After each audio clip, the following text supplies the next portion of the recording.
Hello friends, welcome to your streams choice.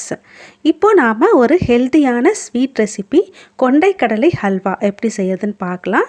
இது செய்யறதுக்கு 200 gram கொண்டைக்கடலையை எடுத்து வாஷ் பண்ணிவிட்டு இதை 8 மணி நேரம் ஊற வச்சுக்கணும். இதுக்கு கற்கண்டு 200 கிராம் எடுத்துக்கணும். இதை ஒரு பாத்திரத்தில் போட்டு தண்ணி 1/2 டம்ளர் விட்டு இதை நல்லா கொதிக்க வச்சுக்கணும்.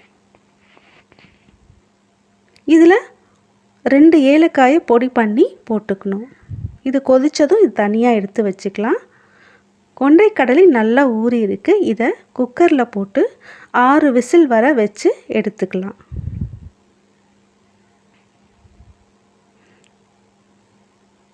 இதுக்கு தண்ணி குறைவாக தான் வைக்கணும். கொண்டைக்கடலை நல்லா வெந்திருக்கு. இதில் தண்ணி அந்த அளவுக்கு இல்லை, கம்மியாக தான் இருக்குது.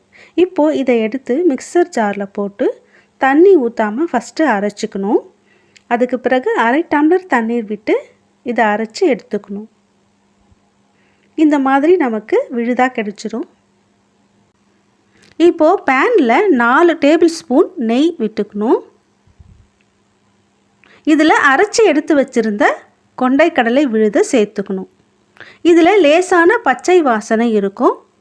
ஒரு 5 நிமிஷம் இதை நல்லா கலந்து விட்டோம்னா அந்த பச்சை வாசனை போயிடும். இது கலந்துட்ட பிறகு கொதிக்க வச்சு எடுத்து வச்சிருந்த கற்கண்டு பாகை இதோட சேர்த்துக்கணும். இதோட இது நல்லா கலந்துக்கிட்டே இருக்கணும். அப்போ இது கெட்டியாயிட்டே வரும். இது ஒரு 5 நிமிஷம் ஆகும் இது நல்லா கலந்து கெட்டியாகிறதுக்கு. கற்கண்டுக்கு பதில் சர்க்கரையும் சேர்த்துக்கலாம். இது நல்லா கெட்டியான பிறகு இதில் 100 கிராம் பால் பவுடர் சேர்த்துக்கணும். பால் பவுடர் சேர்க்கறதுனால இதில் ஒரு தனி சுவை கிடைக்கும். இப்போது பால் பவுடரோட இதை நல்லா கலந்து விட்டுக்கணும். இப்போது இது நல்லா சுருண்டு வரும். இந்த ஸ்டேஜில் 2 ஸ்பூன் அளவுக்கு நெய் சேர்த்து நல்லா கலந்து விட்டுக்கணும்.